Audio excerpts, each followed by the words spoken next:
Este é o Sol.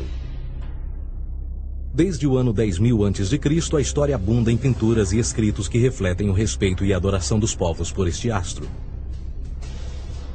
E é simples entender o porquê, com seu aparecimento todas as manhãs, trazendo visão, calor e segurança, salvando-os do frio e da escuridão da noite repleta de predadores.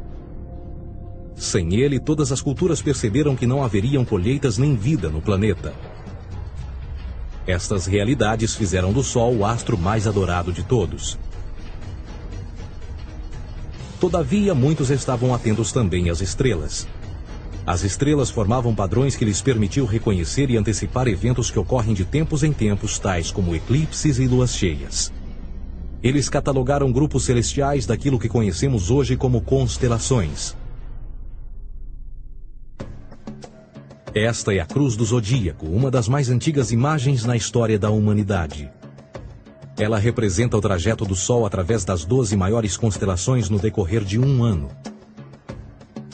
Ela também representa os 12 meses do ano, as 4 estações, solstícios e equinócios.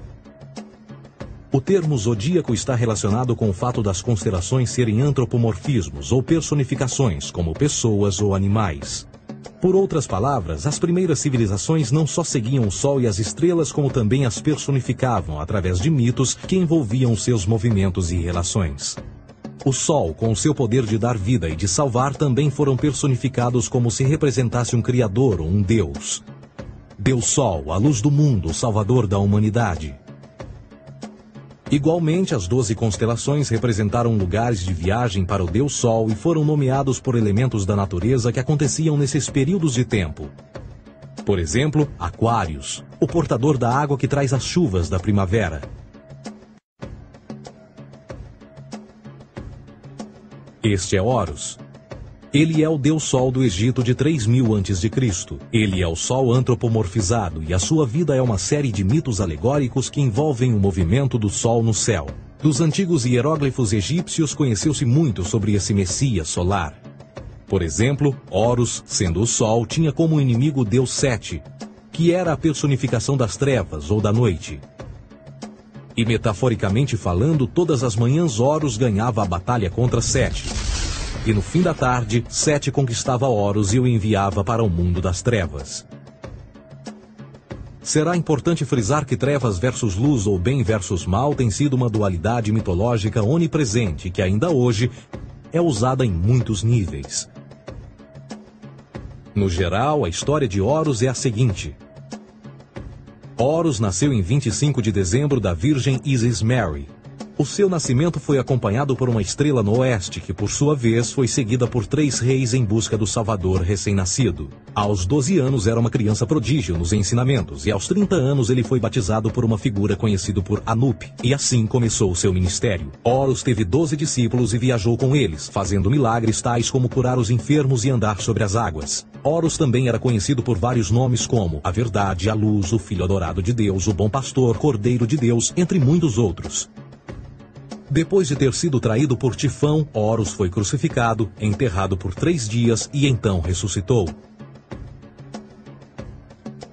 Estes atributos de Horus, originais ou não, parecem influenciar várias culturas mundiais e muitos outros deuses encontrados com a mesma estrutura mitológica. Atis da Firígia nasceu da Virgem Nana em 25 de dezembro. Crucificado, foi posto na tumba e 3 dias depois ressuscitou. Krishna, da Índia, nasceu da Virgem Davaki com uma estrela no ocidente assinalando sua chegada, fez milagres juntamente com seus discípulos e após sua morte ressuscita.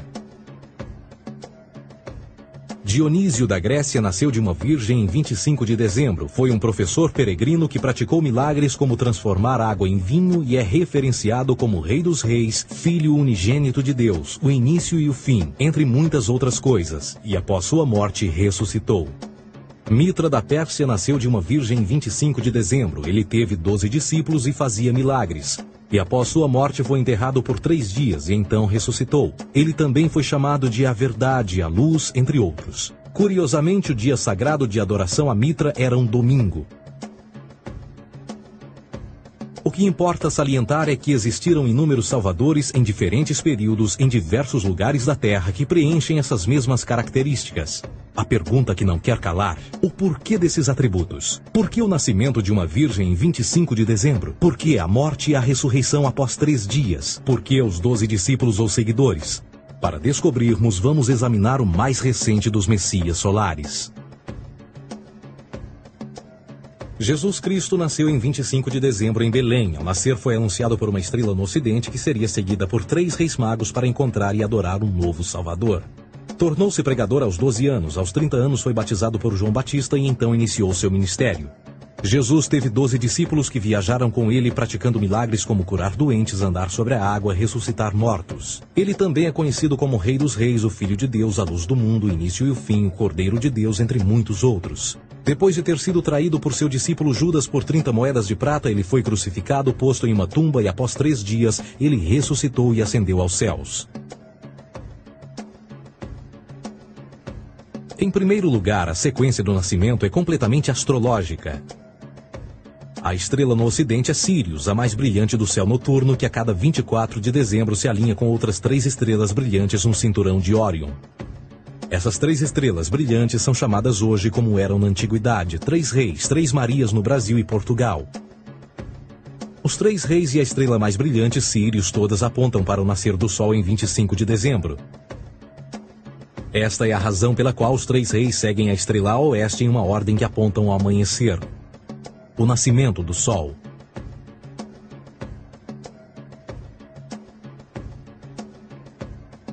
A Virgem Maria é a constelação de Virgo, também conhecida como Virgo, a Virgem. Virgo em latim significa virgem. Virgo também é conhecida como a casa do pão. E a representação de Virgo é uma virgem segurando um feixe de espigas de trigo. Esta casa do pão e o seu símbolo das espigas de trigo representa agosto e setembro, a época das colheitas. Por sua vez, Belém é a tradução ao pé da letra de a casa do pão. Belém também é a referência à constelação de Virgem, um lugar no céu, não na terra. Existe outro fenômeno muito interessante que ocorre em 25 de dezembro, é o solstício de inverno. Do solstício de verão ao solstício de inverno, os dias se tornam mais curtos e frios. Da perspectiva de quem está no hemisfério norte, o sol parece se mover para o sul, ficar menor e mais fraco. O encurtamento dos dias e o fim das colheitas conforme se aproxima o solstício de inverno, simbolizando o processo de morte. Era a morte do Sol.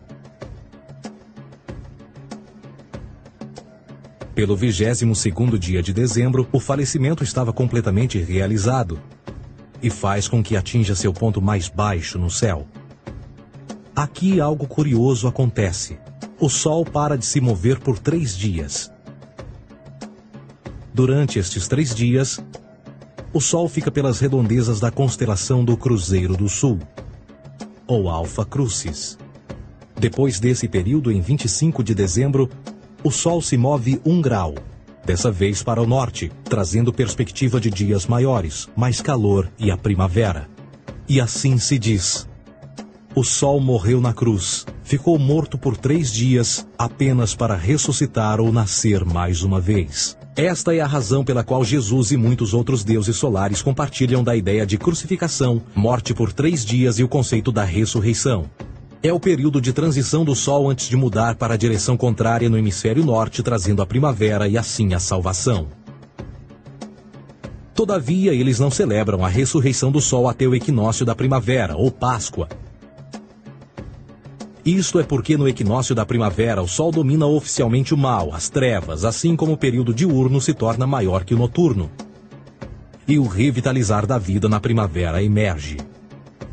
Agora, provavelmente, a analogia mais óbvia de todas neste simbolismo astrológico são os 12 discípulos de Jesus. Eles são simplesmente as 12 constelações do zodíaco com que Jesus, sendo o Sol, viaja. De fato, o número 12 está sempre presente ao longo da Bíblia.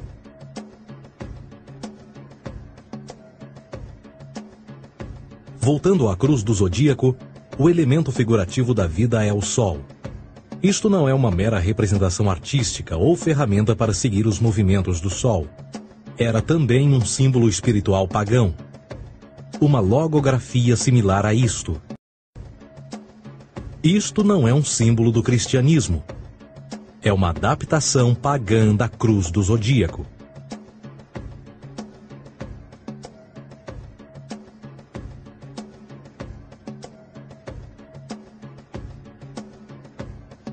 Esta é a razão pela qual Jesus, nas primeiras representações, era sempre mostrado com a sua cabeça na cruz. Jesus é o Sol, Filho de Deus, a luz do mundo. O Salvador a erguer-se, que renascerá, assim como o sol faz todas as manhãs. A glória de Deus que defende contra a força das trevas. Assim como renasce a cada manhã, e que pode ser visto através das nuvens, lá em cima nos céus, com a sua coroa de espinhos ou os raios de sol.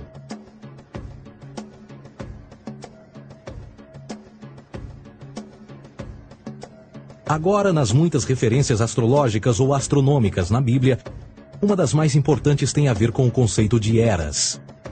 Através das Escrituras há inúmeras referências a essa era. Para compreender isto, precisamos primeiro estar familiarizados com o fenômeno da precessão dos equinócios. Os antigos egípcios, assim como outras culturas antes deles, reconheceram que aproximadamente de 2150 em 2150 anos, o nascer do Sol durante o equinócio de primavera ocorria num diferente signo do zodíaco. Isto tem a ver com a lenta oscilação angular que a Terra tem quando roda sobre o seu eixo. É chamado de precessão porque as constelações vão para trás, em vez de permanecerem no seu ciclo anual normal. O tempo que demora cada precessão através dos 12 signos é de 25.765 anos. Este ciclo completo é chamado também de Grande Ano, e algumas civilizações ancestrais sabiam disso. Referiam-se a cada ciclo 2.150 anos como Era. De 4.300 a.C. a 2.150 a.C. foi a Era de Touro. De 2.150 a.C. a 1 d.C. foi a Era de Áries. E de 1 d.C. a 2.150 d.C. é a Era de Peixes, a era que permanecemos nos dias de hoje. E por volta de 2150 entraremos na nova era, a Era de Aquários. Agora, a Bíblia refere-se por alto ao movimento simbólico durante 3 eras, quando se vislumbra já é uma quarta. No Velho Testamento, quando Moisés desce o Monte Sinai com os 10 mandamentos, ele está perturbado ao ver sua gente adorar um bezerro dourado. De fato, ele até partiu as pedras dos 10 mandamentos e disse a todos para se matarem uns aos outros para purgarem o mal. A maior parte dos estudiosos da Bíblia atribuem esta ira de Moisés ao fato de os israelitas estarem adorando a um falso ídolo, ou algo semelhante. A realidade é que o bezerro dourado é o Taurus, touro. E Moisés representa a nova era de Áries. Esta é a razão pela qual os judeus ainda hoje assopram com o chifre do carneiro. Moisés representa a nova era de Áries. E perante esta, todos têm de largar a velha. Outras divindades, tais como Mitra, marcam essa transição também. Um deus pré-cristão que mata o touro, na mesma linha simbólica. Agora Jesus é a figura portadora da era seguinte à de Áries, a era de Peixes. O simbolismo de peixes é abundante no Novo Testamento, assim como Jesus alimenta 5.000 pessoas com pão e 2 peixes. No início do seu ministério, enquanto caminhava ao longo da Galileia, conhece 2 pescadores que o seguem. Agora reflita se voltar a ver um adesivo em formato de peixe escrito Jesus na traseira dos carros. Poucos sabem o que aquilo no fundo representa. É um simbolismo astrológico pagão para o reinado do Sol durante a Era de Peixes. Jesus assumiu também que a data do seu nascimento é também a data do início desta era. Em Lucas 22:10, quando Jesus é questionado se a próxima passagem será depois de ele ir embora, Jesus responde: Eis que quando entrardes na cidade, encontrareis um homem levando um cântaro de água. Segui-o até a casa em que ele entrar. Esta escritura é de longe a mais reveladora de todas as referências astrológicas. O homem que leva um cântaro de água é Aquários, o portador de água, que é sempre representado com um homem despejando uma porção de água. Ele representa a era depois de Peixes, e quando o Sol, Filho de Deus, sair da era de Peixes, Jesus, entrará na casa de Aquários, e Aquário é antes de Peixes na precessão dos equinócios. Tudo o que Jesus diz é que depois da era de peixes chegará a era de aquário.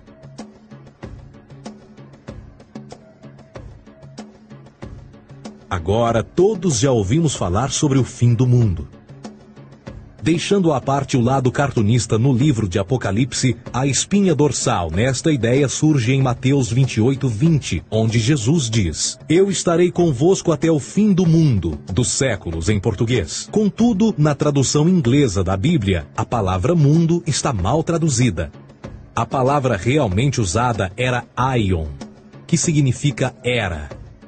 Eu estarei convosco até o fim da era, o que no fundo é verdade. Jesus, como personificação solar de peixes, irá acabar quando o Sol entrar na era de aquário. Este conceito de fim dos tempos e do fim do mundo é uma má interpretação desta alegoria astrológica. Vamos dizer que aproximadamente 100 milhões de brasileiros acreditam que o fim do mundo está próximo. Além disso, o personagem de Jesus, literalmente e astrologicamente um híbrido, só demonstra o quão plágio do deus Sol Horus do Egito, Jesus é. Por exemplo, inscrito há 3.500 anos atrás, nas paredes do templo de Luxor, no Egito, estão imagens da Enunciação, da Imaculada Concepção, do nascimento e da adoração a Horus. As imagens começam com o anúncio à Virgem Ísis de que ela irá gerar Horus, que Nefe, o Espírito Santo, irá engravidar a Virgem, e depois o parto e a adoração, e que é não mais do que o milagre da concepção de Jesus. Na verdade, as semelhanças entre Horus e Jesus são flagrantes.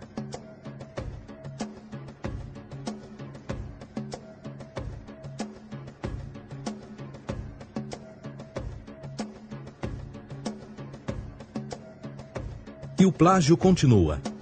A história de Noé e da sua arca é tirada diretamente das tradições. O conceito de dilúvio é presente em todas as antigas civilizações, em mais de 200 diferentes citações em diferentes períodos e tempos. Contudo, não será preciso ir muito além da fonte pré-cristã para encontrar a epopeia de Gilgamesh, escrita em 2600 a.C. Esta história fala sobre grandes inundações ordenadas por Deus, uma arca com animais salvos e até mesmo o libertário retornar da pomba, entram em concordância com a história bíblica, entre muitas outras semelhanças. E depois há a história plagiada de Moisés. Sobre o nascimento de Moisés, disse que ele foi colocado numa cesta de cana e lançado ao rio para evitar um infanticídio. Ele foi mais tarde salvo pela filha de um rei e criado por ela como um príncipe. Esta história do bebê numa cesta foi retirada do mito de Sargão de Acade por volta de 2250 a.C. Depois de nascer, Sargão foi posto numa cesta de rede para evitar um infanticídio e lançado ao rio. Foi depois salvo e criado por Aqui, uma esposa da realeza Acádia. Além disso, Moisés é conhecido como legislador, portador dos 10 mandamentos e da lei mosaica. Contudo, a ideia de a lei ser passada de um deus para um profeta numa montanha é também antiga. Moisés é somente um legislador numa longa linha de legisladores na história mitológica. Na Índia, Manou foi o grande legislador. Na ilha de Creta, Minos ascendeu ao monte Ida, onde Zeus lhe deu as leis sagradas. Enquanto que no Egito, Moisés tinha nas suas pedras tudo o que Deus lhe disse. E no que diz respeito a estes 10 mandamentos, foram retiradas a papel químico do feitiço 125 do Livro dos Mortos do Antigo Egito. O que é que o Livro dos Mortos dizia? Eu nunca roubei, tornou-se tu nunca roubarás. Eu nunca matei, tornou-se nunca matarás. Eu nunca menti, tornou-se nunca levantarás falsos testemunhos. E por aí adiante. A religião egípcia é, no fundo, a base fundamental para a teologia judaico-cristã. Batismo, vida após a morte, julgamento final, imaculada concepção, ressurreição, crucificação, a arca da aliança, circuncisão, salvadores, comunhão sagrada, dilúvio, Páscoa, Natal, a passagem e muitas outras coisas e atributos são ideias egípcias, nascidas muito antes do cristianismo ou judaísmo. Justin Martyr, um dos primeiros historiadores e defensores cristãos, escreveu: Quando nós, cristãos, dizemos que Jesus Cristo, nosso Mestre, foi produzido sem união sexual, morreu e ressuscitou e ascendeu aos céus, nós não propomos nada de muito diferente do que aqueles que propõem e acreditam tal como nós, nos filhos de Júpiter. Numa escrita diferente, Justin Martyr diz: ele nasceu de uma virgem. Aceite isto em comum com o que você acredita dos Perseus. É óbvio que Justin e outros cristãos cedo souberam como o cristianismo era semelhante a outras religiões pagãs. Contudo, Justin tinha uma solução. Para além de tudo o que sabemos, o diabo era em quem mandava. O diabo teve a ambição de chegar primeiro que o Cristo e criou essas características para o mundo pagão. Fundamentalist Christianity, fascinating. These people actually believe the world is 12,000 years old. Swear to God. I actually asked one of these guys, okay, dinosaur fossils. He says, dinosaur fossils? God put those here to test our faith.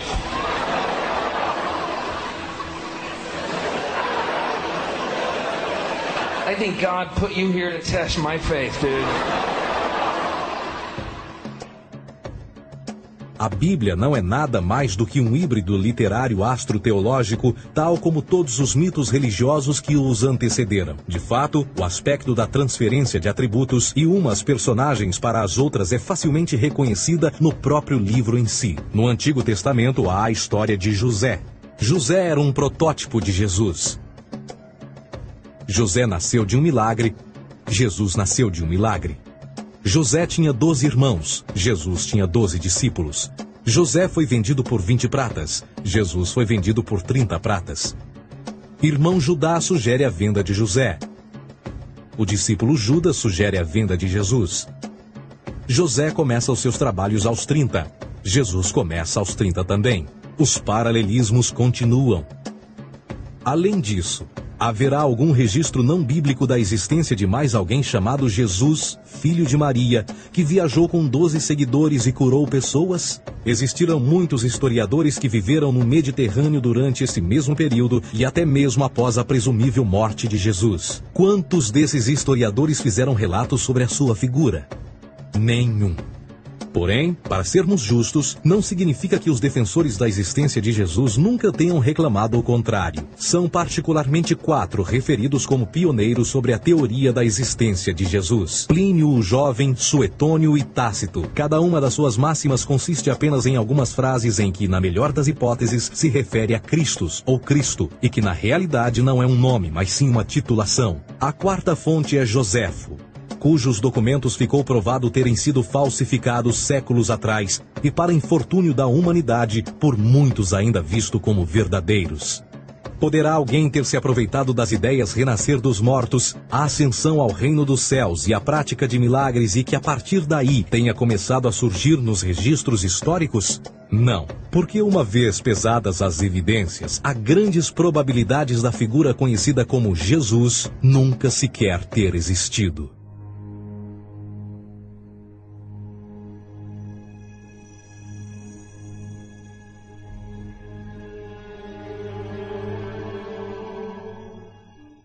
We don't want to be unkind, but we want to be factual.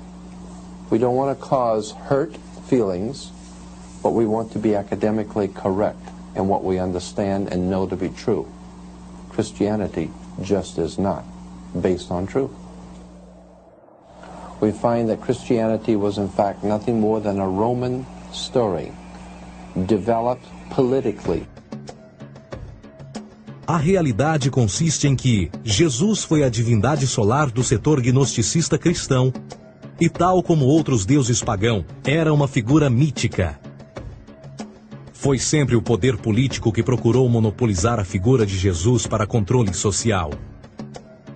Por volta de 325 d.C., em Roma, o imperador Constantino reuniu o Concílio Ecumênico de Nicéia e foi durante esta reunião que as doutrinas políticas com motivação cristã foram estabelecidas e assim começou uma longa história de derramamento de sangue e fraude espiritual. E nos 1600 anos que se seguiram, o Vaticano dominou politicamente e com mão de ferro toda a Europa.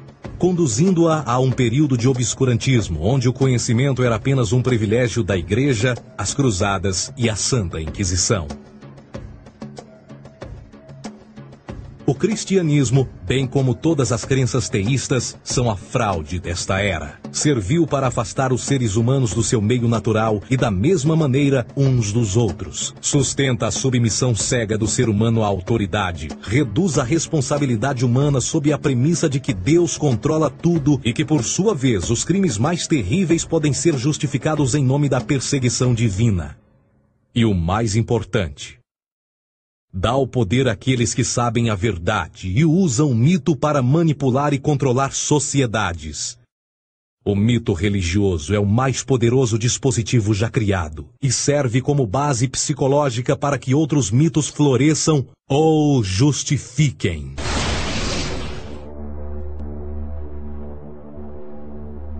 A myth is an idea that, while widely believed, is false. In a deeper sense, in the religious sense, a myth serves as an orienting and mobilizing story for a people. The focus is not on the story's relation to reality, but on its function. A story cannot function unless it is believed to be true in the community or the nation. It is not a matter of debate. If some people have the bad taste to raise the question of the truth of the sacred story, the keepers of the faith do not enter into debate with them. They ignore them or denounce them as blasphemers.